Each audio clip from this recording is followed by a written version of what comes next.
Hello नमस्कार. सारिकाज लाईफस्टाईलमध्ये तुमचं मनापासून स्वागत.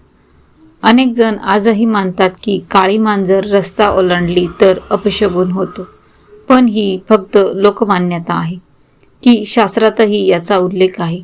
आजच्या व्हिडिओमध्ये आपण समज आणि गैरसमज यामागचे सत्य आणि शास्त्राचा दृष्टिकोन जाणून घेणार आहोत. त्यामुळे हा व्हिडिओ शेवटपर्यंत पूर्ण नक्की पहा आणि त्यासोबतच व्हिडिओला एक लाईक शेअर करायला अजिबातच विसरू नका.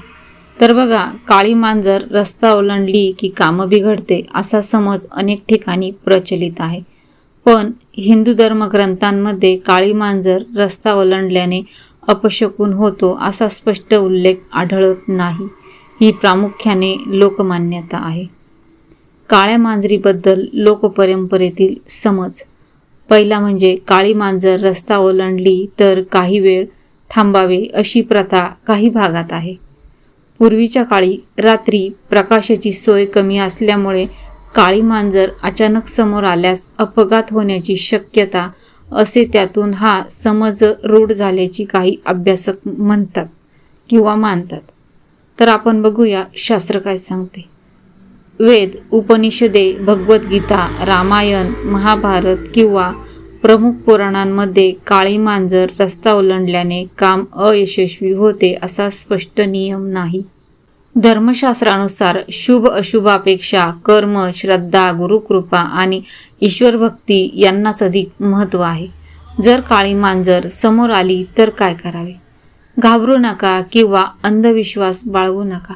आपल्या इष्टदेवतेचे स्मरण करा.